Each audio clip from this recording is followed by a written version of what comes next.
Chapter 3. Perfectionism and Thoughts. Research from around the world has consistently found a relationship between people's emotions and their beliefs, thoughts, expectations, and interpretations. Negative thinking seems to be related to experiences of anxiety, anger, and sadness. Perfectionism, which is often part of these emotional states, is also associated with these negative styles of thinking. In this chapter, we will explain the styles of thinking that contribute to perfectionism. In later chapters, we will discuss how changing these styles of thinking can have a dramatic effect on the tendency to engage in perfectionistic behaviors. How beliefs affect emotions. Here is an exercise to illustrate how beliefs can affect emotions. Exercise 3.1. The link between your beliefs and emotions. Imagine that you have arranged to have a close friend pick you up at home and drive you to dinner at a restaurant where you have made a reservation for 7 p.m. Because you live about 15 minutes from the restaurant, your friend was scheduled to pick you up at 6:45 p.m. Imagine that your clock says 6:45 and your friend has not yet arrived. How might you feel at this point? What emotion do you think you might be experiencing, if any? What thoughts would be running through your head? In your journal, record 1. Any emotions that you think you might be experiencing at 6:45 p.m., and 2. Any specific thoughts that might be going through your head at that time. Now, imagine that you continue to wait for your friend for another 20 minutes. It's 7:05. You are late for your reservation, and your friend has still not arrived. You try calling your friend's cell phone, but there is no response. What emotion would you be feeling at this point? What thoughts might be going through your head? In your journal, record 1. Any emotions that you think you might be experiencing at 7:05 p.m., and 2. Any specific thoughts that might be going through your head at that time. Imagine that another 40 minutes go by. It's now 7:45, and you are very hungry. Still, no friend at your door. You phone your friend's home, and there is no answer. What would you be feeling and thinking now? Would your feelings or thoughts have changed from earlier? In your journal, record 1. Any emotions that you think you might be experiencing at 7:45 p.m., and 2. Any specific thoughts that might be going through your head at that time. Finally, at 7:55 p.m., your friend shows up covered in grease from having to change a flat tire on the highway, which, as it turns out, is the reason your friend was late. He had forgotten to pick up his cell phone when he left in a hurry to meet you and couldn't get in touch with you. Your friend apologizes for the delay and clearly seems quite frazzled about the whole situation. You agree to stay home and order in food. How would you be feeling now that your friend has arrived? Would your feelings or thoughts be different than they were 10 minutes earlier? In your journal, record 1. Any emotions that you think you might be experiencing at 8 p.m. shortly after your friend arrives and explains why he or she is late, and 2. Any specific thoughts that might be going through your head at that time. Interpretation and emotions. When working with people who experience problems with anxiety, depression, and related difficulties, we ask them to imagine scenarios, such as this one, to help illustrate the relationship between thoughts and emotions. Although the scenario we describe is often the same, the responses we get from people to these questions differ dramatically from person to person. Some individuals tell us that they would be unlikely to react negatively to their friend's lateness. Rather, they might simply have a small snack to tide them over and keep busy with various chores around the house until the friend shows up. Other individuals tell us that they would become increasingly angry with the friend as they waited. These feelings might be associated with thoughts that the friend was being inconsiderate. This behavior might be seen as contradicting a particular value or attitude, such as the belief that people should not be late. When the friend arrives and it becomes clear that the delay was beyond his or her control, these feelings of anger might be replaced by feelings of guilt for assuming the worst about the friend. Other people tell us that they would probably feel very worried if their friend hadn't arrived on time. As the evening progressed, they would be having increasingly frequent thoughts that something terrible had happened to their friend. When the friend finally arrives, these feelings of anxiety and worry might be replaced with feelings of relief. Still, other people tell us that they would feel sad if their friend did not show up on time. They might believe that the friend doesn't care enough about them to show up on time, and, as a result, they might question their own self-worth as they waited for their friend. As with people who respond to this scenario with anxiety and worry, individuals who predict that they would feel sad often report that they would likely feel relieved when the person finally showed up and the reason for the friend's lateness became clear. This scenario illustrates how the same situation can lead to a full range of emotions depending on an individual's interpretation of the events. Despite all the possible interpretations of this scenario, the actual situation is the same in all cases. A friend is late for dinner because of a flat tire. Yet, the reaction of the person waiting for the friend may be anger, anxiety, sadness, or any of a range of emotions, depending on how the situation is interpreted. The key idea here is that, in general, people do not respond to events in their lives, but rather to their interpretations of events. The same event can lead to very different reactions from different people, depending on the meaning the event holds for them. It is your beliefs, thoughts, interpretations, predictions, assumptions, and other cognitive patterns that determine how you react to situations and events. People who are perfectionistic tend to have specific patterns of beliefs that help to maintain their perfectionism. For example, someone who tends to be perfectionistic might believe that there is only one correct way to wash the dishes. Most people believe that they know how to wash the dishes properly. But if you actually take the time to watch how different people wash dishes, it quickly becomes apparent that there are many different ways to get the job done, all of which work pretty well. For example, some people fill the sink with water and let the dishes soak. Other people let the water run continuously and wash each dish separately under the tap. People may use various kinds of scrubbers and sponges, or they may use only their hands. Some people insist on a particular brand of soap, whereas other people will use any kind of dish soap, and still others may not use any soap at all. Some people will only use very hot water to ensure that all germs are killed. Others prefer to use warm or cold water. Some people don't even bother with water and just wipe off the dishes. Some people wash their dishes right after they are used, and others let them sit for a few hours, days, or weeks before washing them. You get the idea. There are many different ways to wash dishes. If a person adheres too rigidly to beliefs about how tasks should be completed, he or she is likely to run into problems with other people who also have strong opinions about how things should be done. Perfectionism can affect your interpretations, that's the wrong way to wash dishes, which, in turn, affects your emotions. Now I'm irritated. Automatic and unconscious perfectionistic thoughts. People are often unaware of the thoughts and interpretations that lead to their intense reactions to situations. Often, these thoughts occur so quickly and automatically that they are outside of your conscious awareness. In fact, there are many situations in which you process information outside of your awareness. When you walk, you don't have to think. Right foot, left foot, right foot, left foot. Rather, you walk without thinking about it. If there is a pole in the way, you automatically walk around it. In fact, a minute later, you might forget that there was a pole to be walked around. In situations that are very familiar, such as walking, you are able to process information with limited cognitive resources or attention. You even process information while you sleep. For example, people are more likely to wake up to the sound of their own name than to other sounds.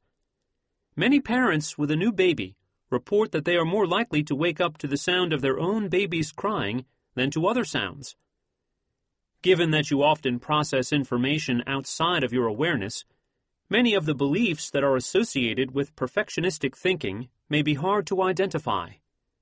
With practice, identifying perfectionistic beliefs will become easier. One way of doing this is to notice situations in which you experience a negative emotion such as anxiety, sadness, anger, frustration, or a feeling that something is not right. Once the emotion has been identified and labeled, it is sometimes easier to identify the thoughts and interpretations that might be contributing to the negative feeling. There may even be contradictory beliefs leading to a mixture of emotions. For example, if a supervisor feels frustrated because an employee is not doing a job properly, the supervisor might notice frustration-producing thoughts such as, "It's very important that my employees do the job my way." At the same time, the supervisor may still recognize on some level that there are different ways of doing the job, and that it might be okay to have employees do the job their own way. Exercise 3.2. Identifying perfectionistic thoughts. Before you can learn to change perfectionistic patterns of thinking, it is important to identify these thoughts, interpretations, and beliefs. Using a thought monitoring form, such as the example provided here, can help you monitor such thoughts.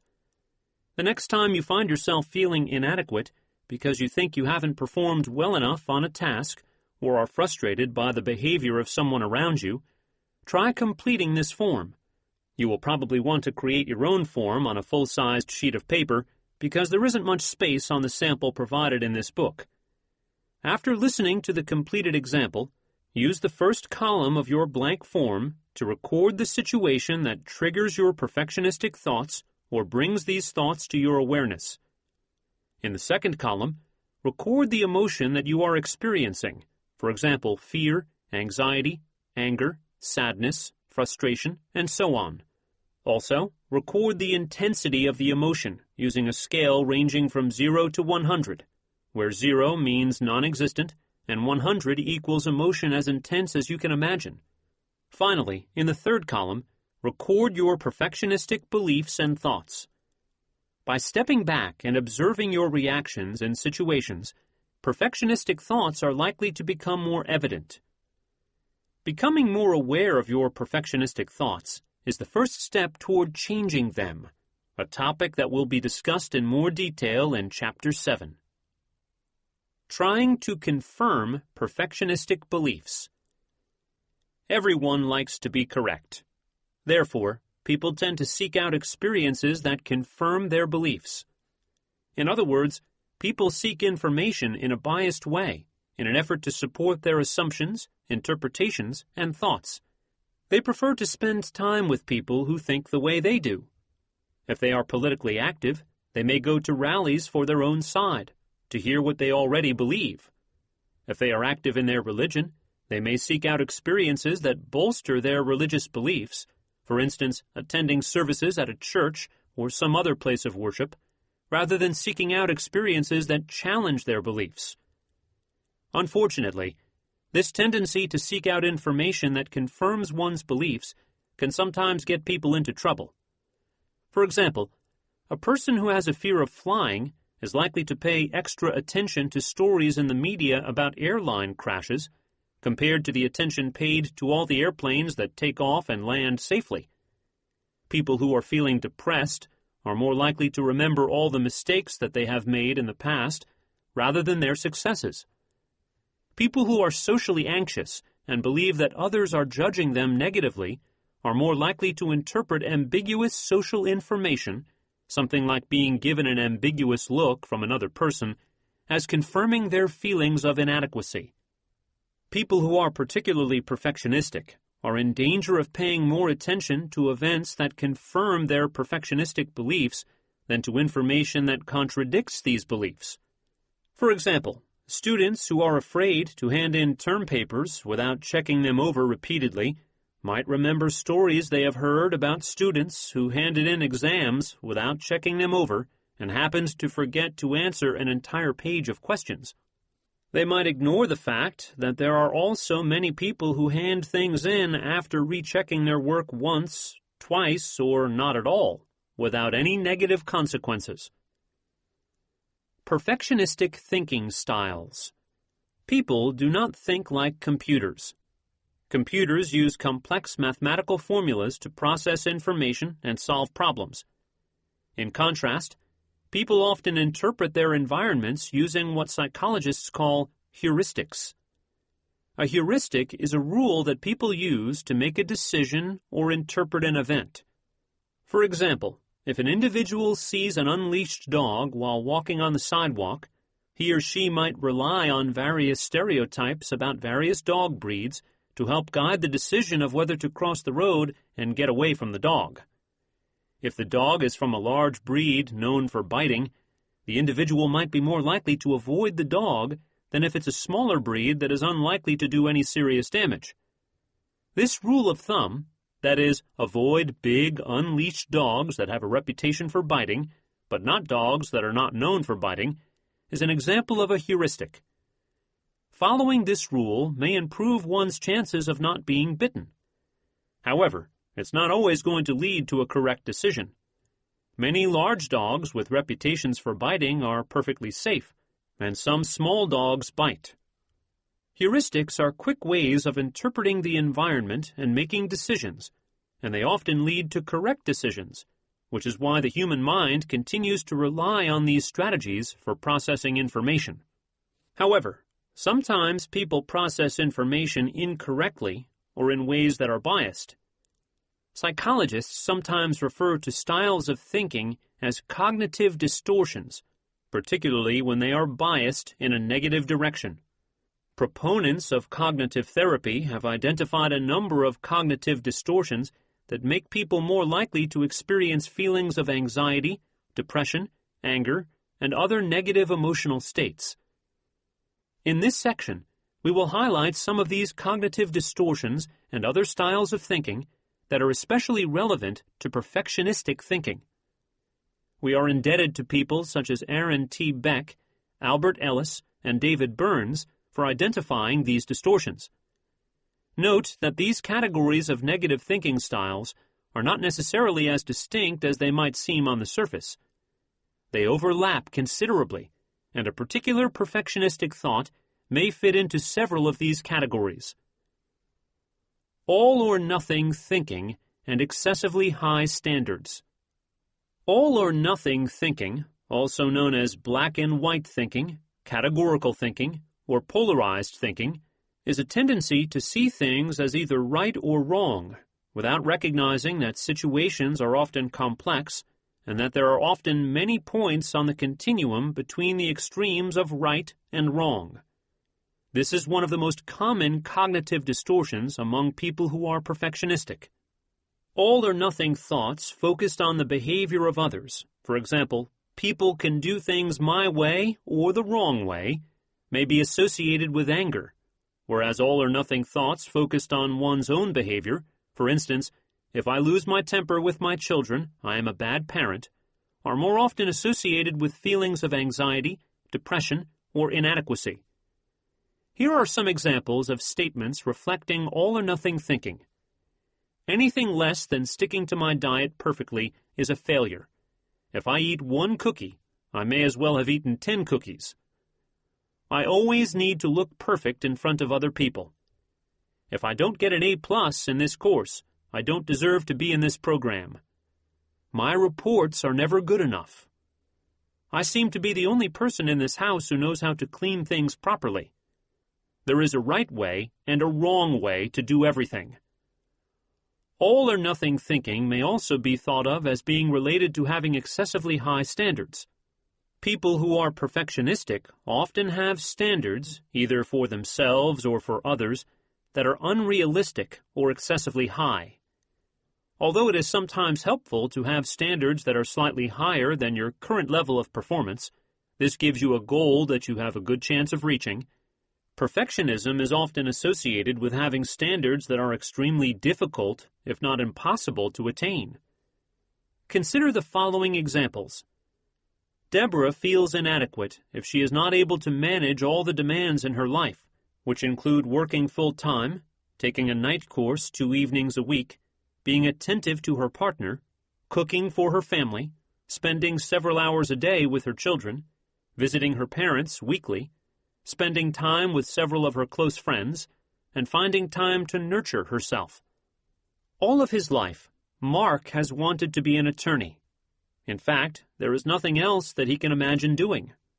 Unfortunately, he is a senior in college, his average is a C, and he is very unlikely to be accepted into law school. Lewis is constantly correcting his 7-year-old son's use of language, to the point that his son is sometimes afraid to speak in front of him. The son cannot understand why he is always being corrected by his father, since his grades are among the highest in his class, and he is often told by his teachers, friends, and other family members that he speaks very well. Alexis weighs 130 pounds and is 5 feet 4 inches in height. Although her doctor insists that she is not overweight, and her friends tell her she looks great, Alexis feels guilty because she cannot seem to reach her goal weight of 110 pounds. Exercise 3.3. All or nothing thinking. In your journal, record examples of all or nothing thinking that you engage in from time to time, as well as standards you hold that others might consider excessively high. Filtering. Filtering is a tendency to selectively focus on and magnify negative details at the expense of positive information, which is dismissed as less important. Here are some examples of filtering. Ella receives a 2-page performance evaluation at work that is very positive overall, emphasizing that she is among the most valued employees in the company. However, she feels angry and hurt over one criticism suggesting that she tried to participate more in meetings. When people tell Rico that he looks good, he assumes that they are being insincere and that they actually feel sorry for him or are trying to manipulate him in some way. In contrast, when someone tells Rico that he looks tired, he assumes that they find him unattractive, and he feels extremely self-conscious. Carrie is a 10th grade student who has gained 5 pounds. She is sure that everyone at school finds her unattractive now, despite the fact that she is often asked out on dates, and her friends tell her that she looks great. Mia's daughter has become much better at putting away her toys in recent months. However, on one occasion when she left a toy on the steps, Mia became very angry. Exercise 3.4. Filtering. Do you engage in filtering from time to time? In your journal, record examples of filtering from your own life. Mind reading. Mind reading involves assuming that you know what other people are thinking and that their thoughts about you are negative. This style of thinking is common in people who are perfectionistic and may contribute to feelings of depression and anxiety. Examples of mind reading include the following. When Evelyn's supervisor does not give Evelyn feedback on her report for over a week, Evelyn assumes this is because her supervisor thought that the report was not good enough. After cooking dinner for several friends, Jack is convinced that his guests are not enjoying their food when one of them excuses himself from the table to visit the bathroom. Ricardo is hurt and angry when a woman he is attracted to fails to return his phone call. He is certain that she is either irresponsible or uninterested in him, and he wonders if he'll ever find a partner who meets his high standards. Exercise 3.5. Mind reading. Do you engage in mind reading from time to time? In your journal, record examples of mind reading from your own life. Probability overestimations. Perfectionism is often associated with a tendency to predict that negative events are more likely to occur than they really are. We call these predictions probability overestimations. Here are some examples. Alex is a straight-A student, yet before every exam, he believes that he is definitely not going to pass. Francesca is sure that she is going to come across as unprepared and dull during her presentation, even though she is well prepared and her coworkers usually enjoy her talks. Mary rarely misses work and is highly regarded by her supervisors. Yet, when she must take off a few days due to illness, She believes that her boss will not believe she is sick and that she will receive a negative performance appraisal. Exercise 3.6. Probability overestimation. Do you engage in probability overestimation from time to time? In your journal, record examples of probability overestimation from your own life. Tunnel vision. Tunnel vision is a cognitive style in which people pay too much attention to detail and therefore miss the big picture. This can also be thought of as missing the forest for the trees. Tunnel vision can slow people down and get in the way of task completion. Following are a few examples of tunnel vision. Peter spent many hours reading and taking hundreds of pages of notes in preparation to complete his 10-page paper on World War II. Before making any new purchase, no matter how small, David spends many hours reading past issues of Consumer Reports, talking to salespeople, and discussing his options with friends. When taking multiple-choice exams at school, Amy obsesses about the meaning of each question and often does not finish the exam before she runs out of time. Susan spends so much time organizing, making lists, filing, putting things in order, that she is often not able to finish her work. Exercise 3.7. Tunnel vision. Do you have tunnel vision from time to time? In your journal, record examples of tunnel vision from your own life. Interpersonal sensitivity. People who are perfectionistic are often overly concerned about the opinions of others. Most people prefer to be liked by others. However, perfectionism may be associated with an extreme need for approval from others. Examples of beliefs reflecting exaggerated interpersonal sensitivity include: it is very important that everyone likes me. If others think I am incompetent, then I am incompetent. If someone doesn't love me, then I am unlovable. It is very important not to make mistakes so that others will approve of me. Exercise 3.8. Interpersonal sensitivity. Is interpersonal sensitivity a problem for you? In your journal, record examples of interpersonal sensitivity in your own life. Catastrophic thinking. Catastrophic thinking, also known as catastrophizing, involves incorrectly assuming that one could not cope with a negative outcome if it were to occur. This style of thinking also includes predictions that particular events would be unmanageable if they were to occur. Catastrophic thinking is common in people who are prone to experiencing problems with anxiety, depression, and anger. Examples of catastrophic thinking include: I couldn't handle making a mistake in front of the class. It would be absolutely terrible if I missed a deadline. If this deal doesn't go through, I don't know how I will manage. If I do not stay thin, nobody will ever be attracted to me. If I back down or change my mind, I will be perceived as weak. It would be unmanageable to develop an illness that caused me to miss even a day of work. Exercise 3.9. Catastrophic thinking. Do you engage in catastrophic thinking from time to time? In your journal, record examples of catastrophic thinking from your own life. Excessively rigid standards and inflexibility. Everyone has standards that not only influence their own behavior, but also help them to decide whether to attempt to influence the behavior of others. For example, providing constructive feedback to coworkers to improve their performance on a project. When people cannot achieve a particular goal or are unable to influence someone else, they may either keep trying or lower their standards or expectations. Perfectionistic people sometimes view a decision to lower their standards as giving up or settling for less than they should. This view may make it difficult to be flexible with respect to one's standards for oneself or for others. It may be very hard for people who have developed an inflexible style or are critical of themselves or others to know when it is okay to break rules. Following are some examples of excessively rigid standards. Laura always arrives home before her midnight curfew.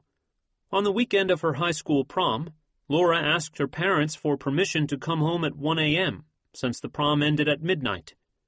Her parents refused to allow her to come home later, explaining that her curfew was midnight and that there could be no exceptions. Graham was used to winning when he played squash. When he lost to a friend from work, he was quite angry and found it difficult to accept that he had lost the game. Jonathan had just made a very nice dinner for his girlfriend. However, she refused to eat the dinner because she noticed that he had forgotten to wash his hands before cooking it. Paul is accustomed to running 5 miles each day to keep fit. One week, he comes down with a bad case of the flu and ends up feeling like a failure because he was unable to run for 3 days. Angela gets very upset whenever plans are changed. For example, if she and her husband decide to see a movie and the movie ends up being sold out, Angela becomes very angry and disappointed at the prospect of having to find something else to do. Exercise 3.10. Rigid Standards and Inflexibility. Are rigid and inflexible standards sometimes a problem for you? In your journal, record examples of times when you were unwilling or unable to settle for less. Over-responsibility and an excessive need for control. Often, people who are perfectionistic believe that they have more control over events in their life than they actually do. This may lead people to feeling overly responsible for events that, in reality, they cannot control. Feelings of over-responsibility can lead people to spend too much time on tasks, to engage in excessive checking and rechecking, or to go to great lengths to protect themselves from making a mistake or from being harmed. Perfectionistic individuals may also believe that it is important to control the behavior or thoughts of other people in their lives in order to prevent them from making mistakes or encountering harm. These beliefs can lead to relationship problems if individuals are frequently critical of the behavior of their loved ones. Some example statements reflecting a sense of over-responsibility or an exaggerated need for control include, "If I spend a long time double-checking the content of my letter before I send it, I can make sure that there is nothing in there that might be offensive.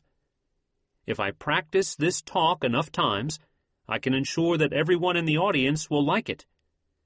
I can prevent my daughter from getting sick if I constantly remind her to dress warmly, eat her vegetables, wash her hands, get enough sleep, and so on. I can control whether others like me by being very careful about how I phrase things when I speak. It's important for me to be able to convince people to do things my way at work. I need to correct other people when they make mistakes, no matter how small." Exercise 3.11. Over-responsibility and need for control. Do you have an inflated sense of responsibility or a high need for control? If so, record some examples in your journal. Should statements. Should statements are arbitrary rules for how things ought to be. If others break these rules, a person may feel angry or resentful. If individuals break their own rules, feelings of guilt, sadness, inadequacy, or anxiety often occur. Statements containing the words should or must are often a sign that one is engaging in this style of thinking. Following are a few examples of should statements. My children should always do what I tell them to do. My coworkers should never be late for work. I should never make mistakes at work. I should never come across as nervous or anxious. I should be able to anticipate problems before they occur. I should be assertive and, at the same time, never upset other people.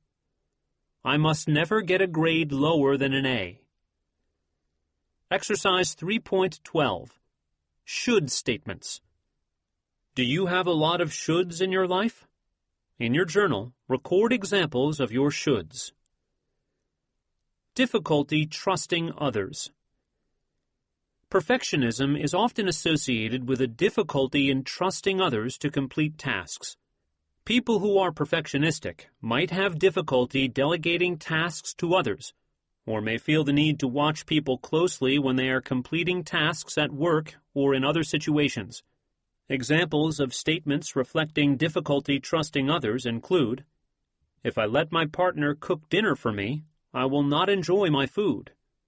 I have to do everything myself because other people just don't know how to get the job done properly. If I send my husband to pick up a new telephone, he will probably get the wrong one. I don't like other people to buy me gifts because they couldn't possibly know what I want." Exercise 3.13. Difficulty trusting others. Do you find it difficult to trust others? In your journal, record some examples. Inappropriate social comparisons. One strategy that we all use to evaluate our performance is to compare ourselves to other people. Everyone engages in social comparisons from time to time in order to see how they measure up compared to others whom they perceive as similar to them. For example, if you receive a raise at work, you might be interested in knowing whether other individuals doing similar jobs received comparable raises.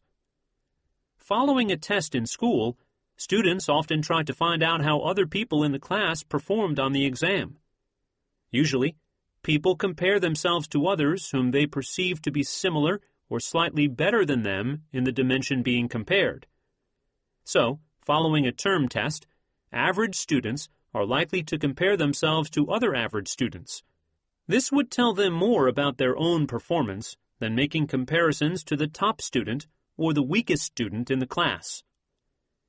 People who are particularly perfectionistic might find themselves making social comparisons more frequently than other people and may be more likely to experience negative emotions following these comparisons. Perfectionistic individuals may also compare themselves to others in a manner that serves to maintain their perfectionistic attitudes.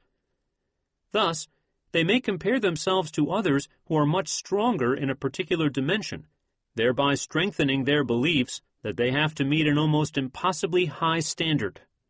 In fact, in any particular dimension you choose to measure, for instance, intelligence, sense of humor, creativity, athletic ability, physical appearance, and so on, there will likely always be someone else who you perceive as being better. Comparing yourself to others whom you perceive as much better in a specific dimension may help to maintain perfectionistic beliefs and foster a negative self-image or feelings of inadequacy. Following are examples of inappropriate social comparisons. Neil compares his athletic ability to that of a professional athlete and feels pressure to meet that standard. Sheila feels inadequate after reading a new fashion magazine and thinking that she will never be as thin or attractive as the models in the magazine. Danielle feels like a failure after finding out that her friend received a higher exam grade than she, even though her friend usually receives the highest grades in all her classes. Exercise 3.14. Inappropriate social comparisons. Do you tend to compare yourself to others in a way that makes you feel worse? In your journal, record some examples. Looking ahead.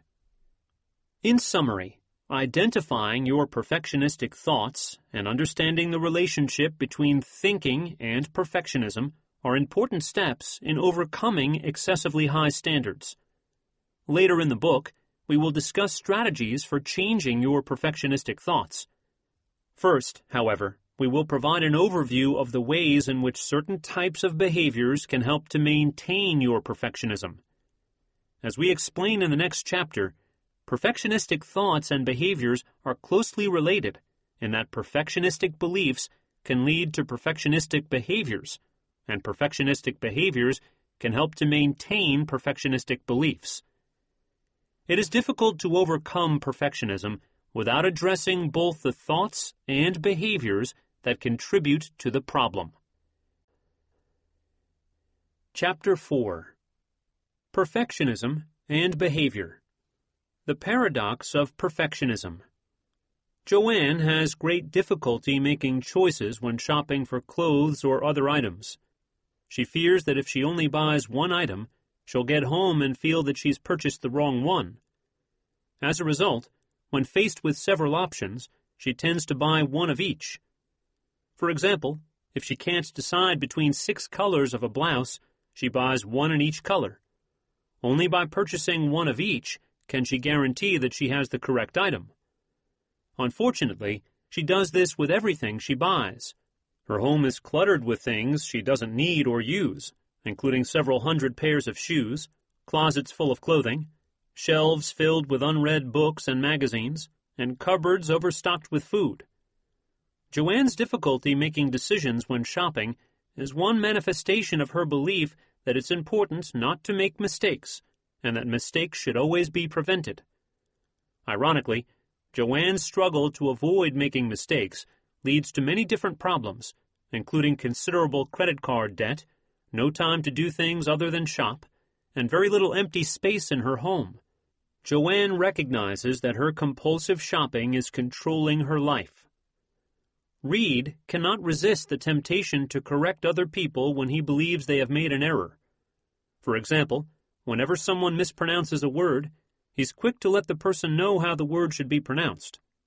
If his girlfriend is telling a story to a group of friends and leaves out details that Reed believes are important, Reed feels compelled to fill in those details so their friends do not misinterpret any of the information they are hearing. Most of the people in Reed's life, including his girlfriend, friends, family members, and coworkers, find him difficult to be around. They interpret his behavior to mean that he always needs to show people how smart he is and that he enjoys putting others down.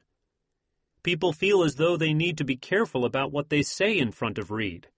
In reality, his tendency to correct others has more to do with the intense discomfort that he feels when a mistake has been made, leading to a feeling of intense internal pressure to set things right. Reed understands that his need to correct others has caused problems in his relationships, but he has trouble stopping himself. These case examples illustrate the paradox of perfectionism. People who are perfectionistic often believe that, in order to maintain order and control in their lives, they must engage in various perfectionistic behaviors. Perfectionistic behaviors can be divided into 2 main types: behaviors designed to help an individual meet his or her unreasonably high standards, and behaviors that involve avoidance of situations that trigger the need to be perfect. Behaviors aimed at meeting perfectionistic standards include checking and reassurance seeking, for example, to make sure that a goal is being met, correcting others, repeating actions, and dwelling too long before making decisions. Both Reed and Joanne engage in these types of behaviors. Examples of avoidance behaviors include procrastination, putting off starting a task because one's desire for perfection is likely to make the task difficult and unpleasant, and giving up on tasks prematurely because perfectionistic standards are unlikely to be met. Unfortunately, when performed excessively, perfectionistic behaviors can have an effect that is the exact opposite of what is desired. Instead of adding order and control to a person's life, they actually lead to disorder and a lack of control.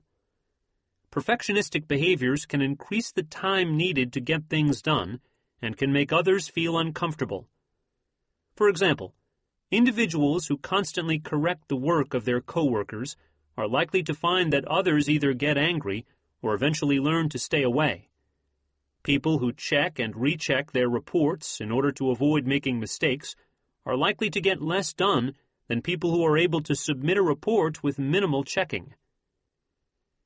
How behavior maintains perfectionistic beliefs. The relationship between behavior and thoughts is complex. Your beliefs, expectations, and interpretations all influence your behavior. For example, if you believe that being late for an appointment is unforgivable and that you should be able to plan ahead for all possible delays, you would likely leave the house earlier than necessary in order to guarantee a prompt arrival.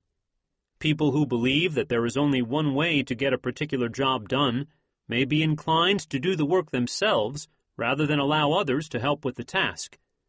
Students who believe that a term paper must be perfect may be inclined to procrastinate and put off starting their papers because they know that they cannot possibly meet the impossible standards that they have set for themselves. The relationship between thoughts and behavior can also work in the opposite direction. There are ways in which behaviors can affect thoughts. Behaviors often have the function of maintaining beliefs.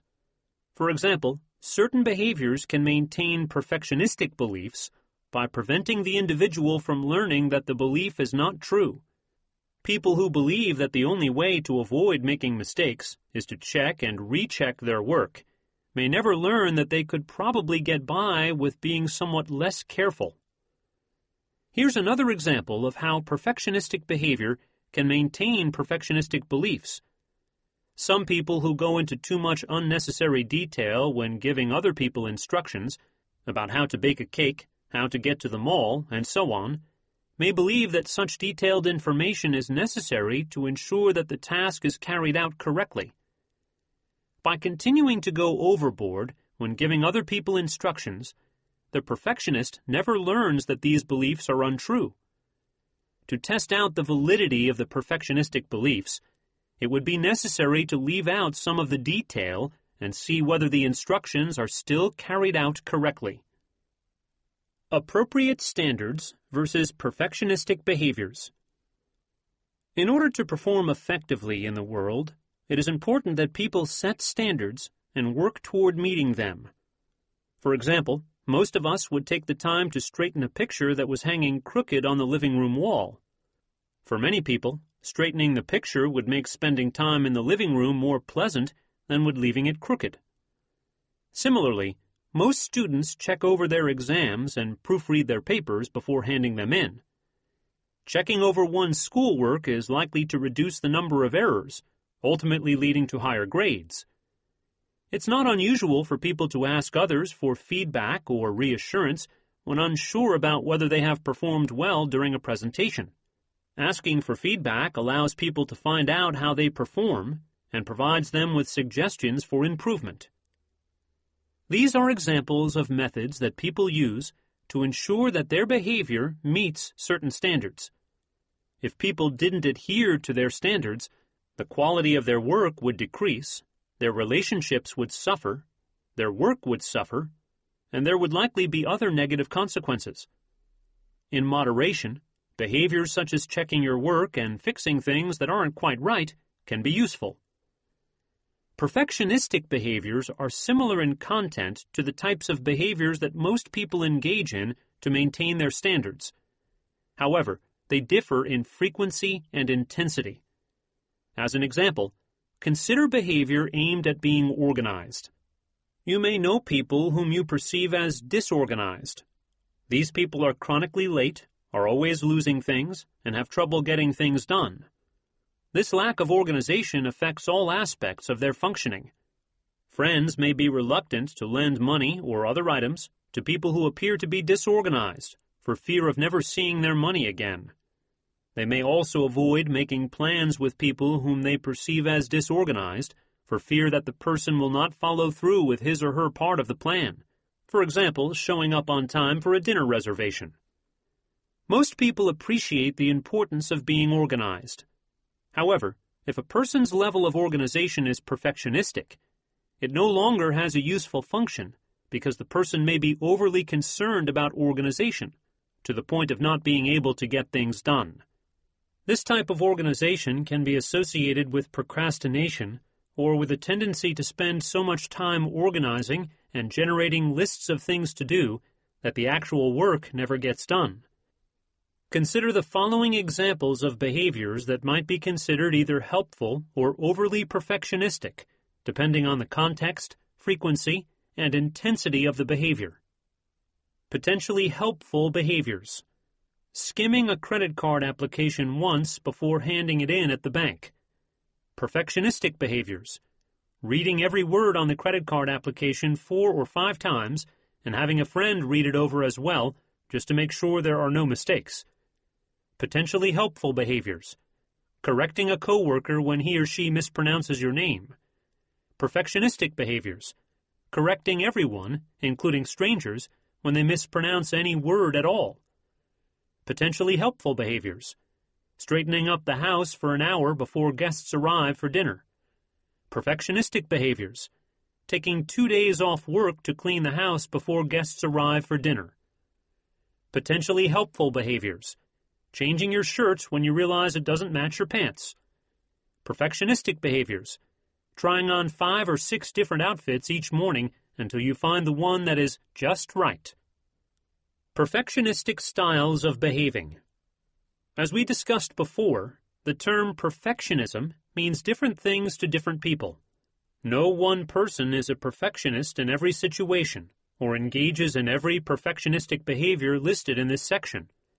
On the other hand, many people do behave like a perfectionist from time to time, and it can be helpful to identify the types of perfectionistic behaviors that may be a problem for you. As you go through this book, identify examples from your own experience of any perfectionistic behaviors that are problematic in your life. Keep in mind that these categories of behavior overlap considerably. A particular perfectionistic behavior may fit equally well in 2 or more of these categories. Overcompensating. Because perfectionism is often associated with anxiety or discomfort about the possibility of not meeting their high standards, people who are perfectionistic often overcompensate in their behavior. Overcompensation involves overdoing some behavior to make absolutely sure that everything is just right. Examples of overcompensation include the following. Natasha lives about 20 minutes from work. However, she leaves 90 minutes before having to arrive at work, just in case there are unanticipated delays. To ensure that his tax return was completed correctly, Danny hired the most expensive accountant in town, even though his return was very straightforward. To make sure that his client received his communication, Thomas left the message by telephone, email, fax, and regular mail. He then telephoned the client a week later to make sure that the messages were received. Oliver tends to tell stories in excruciating detail to make sure that nothing is left out. Miles believes that by keeping perfectly clean, he can avoid becoming ill. He is especially concerned about avoiding possible contamination from germs and other agents that may cause him to get sick. To be sure that he stays germ-free, he washes his hands more than 30 times a day and frequently asks his family members to wash their hands. Barry worries excessively about losing documents on his computer. Therefore, he tends to back up each document that he writes on 5 separate CDs. Exercise 4.1. Overcompensating. Do you sometimes overcompensate to make sure everything is perfect? If so, record some examples of your own overcompensating in your journal. Excessive checking and reassurance seeking. People who tend to be perfectionistic often engage in frequent or excessive checking to make sure that they have done things correctly, that no one else has made a mistake, or that some standard has been met by themselves or another person. A specific form of checking involves repeatedly seeking reassurance from others that a particular task was done well enough or that some other standard has been met. Examples of excessive checking and reassurance seeking include the following experiences. Before submitting a completed form, for instance a credit card or job application, Dana spends hours looking it over for errors. If he is unable to check an important form to his satisfaction, he sometimes is up all night worrying about it. Patrick cannot leave the house without checking over and over again to make sure that all the appliances have been turned off and unplugged. Because of his excessive checking, he is usually late for work and sometimes doesn't make it into work at all. Although she is often told she looks attractive, Louise is convinced that her nose is too large for her face. She spends several hours each day looking in the mirror to evaluate whether her nose looks too big. Ken makes a point of watching his fellow coworkers each day to see who arrives on time and who is late. Karen, a pharmacist, feels compelled to check the amounts and names of all medications that she dispenses 10 to 12 times each before giving them to a customer. Although she rarely makes mistakes, Jennifer asks her supervisor and coworkers many times daily to check over her work. She does this so that she can be reassured that she has done it correctly. Even though Gus is an excellent cook, he constantly doubts his ability to cook well, and, as a result, rarely cooks for other people. When he does, he requires excessive reassurance from everyone in his family that they enjoyed the meal. Exercise 4.2. Excessive checking and reassurance seeking. Do you check excessively to make sure that everything is perfect? In your journal, list some examples of excessive checking and reassurance seeking from your own life. Repeating and correcting. If a behavior is perceived as incorrect or a situation doesn't feel right, it may seem overly important to correct the behavior or situation. At times, perfectionism can be associated with a tendency to go overboard with respect to correcting one's own behavior or that of another person, even if the consequences of not correcting the behavior are, in reality, minimal. In fact, the consequences of repeating and correcting one's actions are often greater than the consequences of not engaging in these behaviors. For example, an individual who constantly points out every time anyone makes a mistake, even if the mistake is minor, for example, how the other person chooses to complete a task, can lead others to become angry or hurt. Furthermore, no matter how consistently people are corrected, they are going to continue making mistakes. Here are some examples of repeating actions and correcting situations. If Candace notices that a book on her shelf has a creased cover, she feels compelled to replace the book with a new copy. She spends several $100s per year replacing things because of defects that most people would not even notice. If Nathan's laundry is not folded perfectly, he tends to refold it many times until he is satisfied. When talking to people, Phyllis tends to repeat herself to make absolutely sure that she is being understood. Unfortunately, people often become bored with the conversation and listen less and less as time goes on. Exercise 4.3. Repeating and correcting. Do you tend to repeat actions and correct information to make sure that everything is perfect? In your journal, list some examples of repeating and correcting from your own life. Excessive organizing and list-making. People who are perfectionistic may spend too much time on organizational details, such as making lists of things to do, making lists of possessions, or putting belongings in a particular order. Although some level of organization is helpful, for example, it makes it easier to find things that you're looking for, excessive organization can get in the way of completing tasks. Following are some examples of excessive organization and list-making. Bruce spends several hours each week organizing his family's music, books, movies, and computer software. In addition, he keeps a detailed inventory on his computer of all his music, books, and software. Each week, he checks to make sure that all of his CDs, DVDs, books, and software are stored in alphabetical order. If items have been misplaced or filed out of order, he becomes frustrated with his family for not being able to put things back where they belong. Each morning, Maya spends more than an hour making a list of all the chores and tasks that she needs to accomplish for the day. She spends additional time making sure that the items are listed in the most efficient order so that no unnecessary time is lost between tasks. If she misses a task or has to complete the list out of order, she feels compelled to rewrite her list so that it accurately reflects what she is doing. She keeps her list of things to do for years, just in case she needs them. Jeffrey cannot get any work done until his office is completely tidy and organized. As a result, he often spends more time making his office tidy and organized than he actually spends working. Dar is a student who spends many hours each week planning her strategy for studying. For example, calculating exactly how much time she should spend studying for each subject. As a result, she is left with little time to actually study. Exercise 4.4. Excessive organizing and list-making. Do you tend to spend too much time organizing and making lists?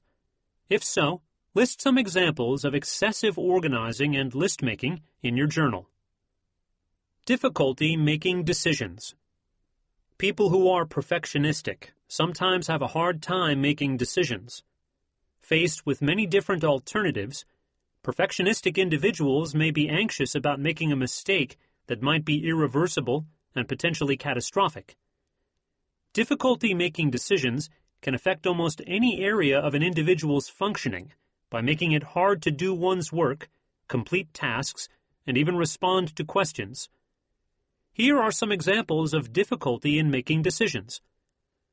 Ray finds it very difficult to make decisions about everyday activities, for example, deciding what movie to watch or deciding what to wear in the morning, because he fears making a wrong choice. As a result, it takes him longer to get things done compared to other people. His friends and family often become frustrated while waiting for him to make decisions. Because of his difficulty making decisions, Miguel changes his mind frequently. For example, after ordering a meal in a restaurant, it is not unusual for him to change his order several times before actually receiving his food. Linda prefers to have others make decisions for her so that she cannot be blamed for making a wrong choice. Exercise 4.5. Difficulty making decisions. Do you find it hard to make decisions? Does it take you a long time to choose among several options? If so, record in your journal some examples of the types of decisions you find it difficult to make. Procrastination. Because perfection can almost never be achieved, people who are constantly aiming for perfection may put off doing things for fear that they will never meet their targets or goals. By not starting things, perfectionists don't need to deal with the possibility of doing a less than perfect job.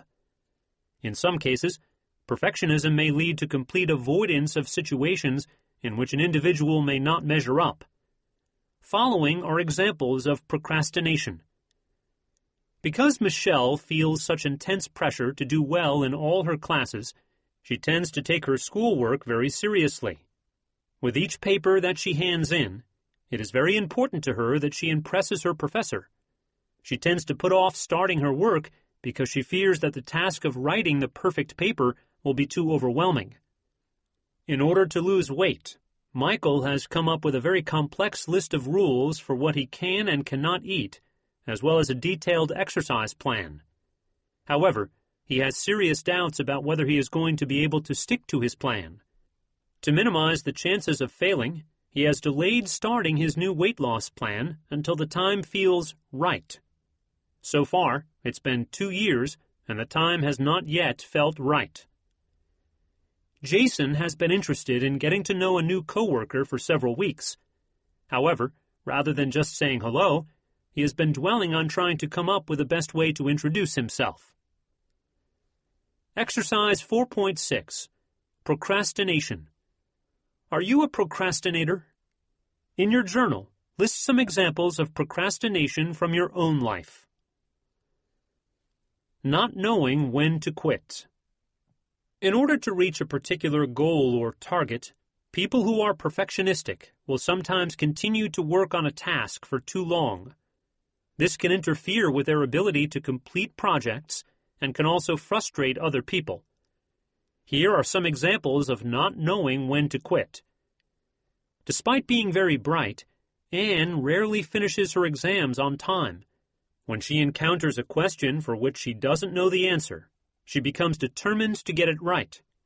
As a result of her determination, she often spends too much time on these difficult items and doesn't have time to complete later questions on the test. Alice finds it very difficult to accept others who don't see things the way she does. When she disagrees with another person about a matter, she usually continues trying to convince the other person of her point of view, often to the point of getting into arguments and compromising her relationships with others. In preparation for his wedding, Rashad had a very difficult time deciding whom to invite. In preparing his list, which was to be no more than 100 people, he began with his immediate family, close friends, and co-workers. However, as he continued to add names, he had great difficulty stopping. He worried that people might be offended if they were not invited. He ended up with a list of over 300 people that included distant relatives, people at work that he hardly knew, and many friends with whom he had lost touch. Exercise 4.7. Not knowing when to quit. Do you sometimes spend so much time on tasks that you don't get your other work done? In your journal, list some examples of not knowing when to quit from your own life. Giving up too soon. This particular behavioral style is the opposite of not knowing when to quit. People who tend to be perfectionistic sometimes give up trying because of their anxiety over not being able to reach a particular goal or standard. Examples of giving up too soon include the following. Despite being told by his guitar teacher that his playing was coming along very well, Hans quit taking guitar lessons because he felt that it was taking too long to achieve the level of competence that he desired. Phyllis believed that she wasn't living up to her supervisor's expectations, even though her supervisor was very happy with her job performance. Phyllis decided to quit her job, rather than wait to be fired for making a mistake. Danny quit his job as an interior designer because he believed that he would never be among the top designers in the country. Because she thought that she could never find a partner that met all her needs, Keisha gave up trying and decided to stay single. Exercise 4.8. Giving up too soon. In your journal, list some examples of giving up too soon from your own life. Excessive slowness.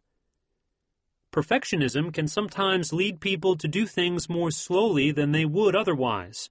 Slowness is often related to some of the other behaviors discussed earlier.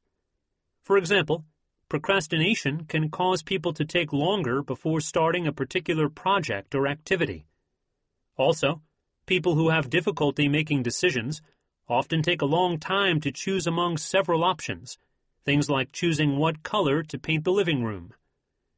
Finally, people who check excessively sometimes take longer to complete tasks, particularly if they continually check their performance as they go along. Perfectionism can even lead to slower performance beyond these other behaviors. Some individuals who are perfectionistic have a slower style of getting things done. By doing things more slowly and carefully, they may feel less likely to make an error. Examples of excessive slowness follow. Jed tends to read very slowly so that he doesn't miss any important information.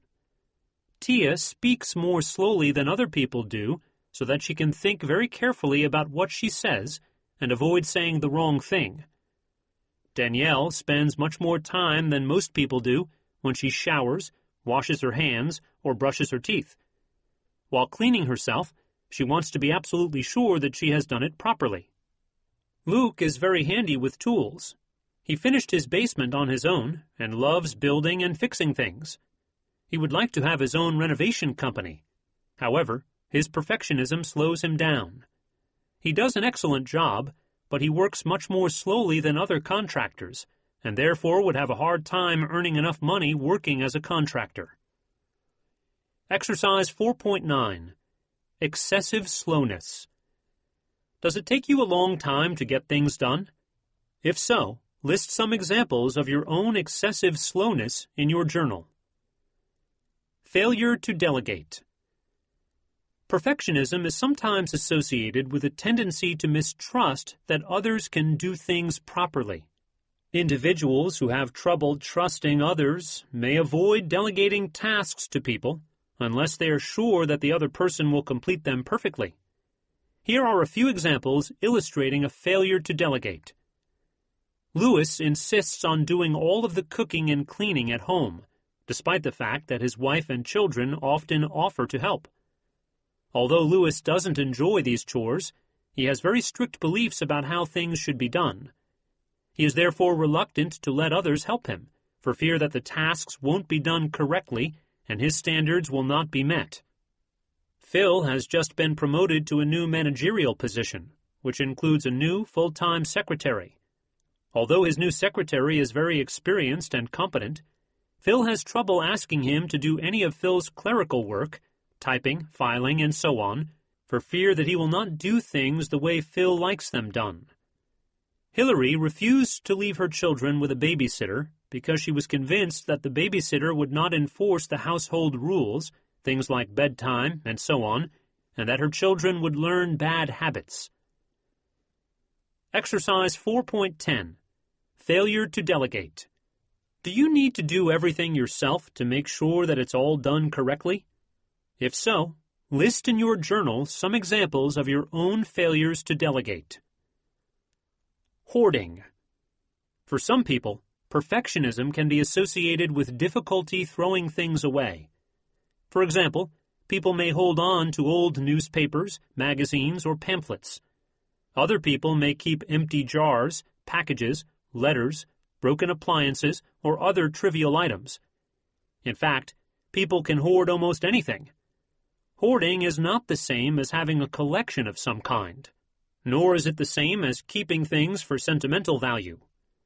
People who have problems with hoarding often have their homes filled with various things that they don't need or enjoy.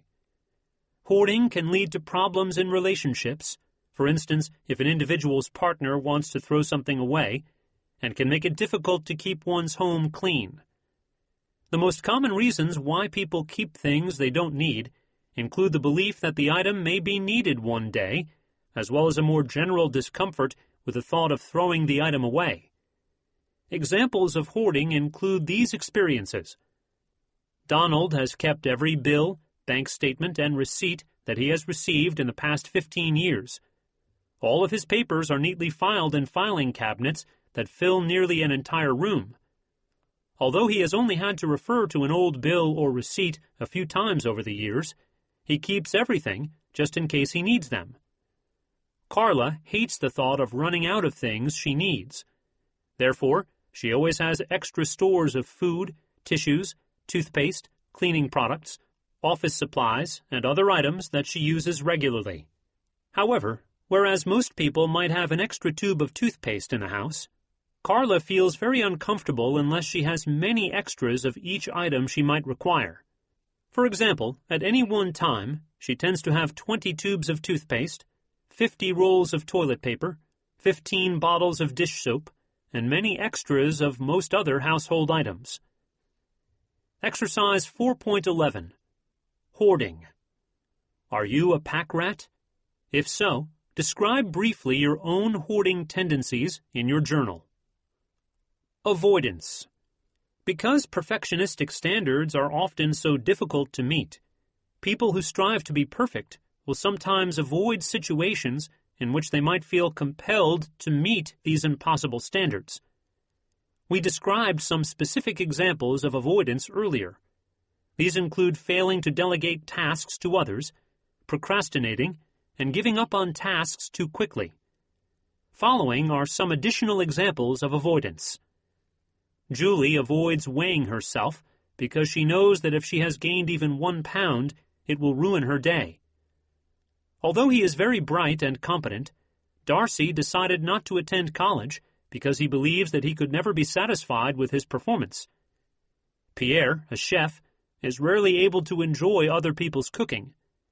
To avoid being disappointed, he tends not to have his partner or friends cook for him, and he rarely eats in restaurants. Lois never asks for help or advice from anyone. She worries that if she asks for help, other people would notice that she is not perfect, and it is very important to Lois that others think she is flawless.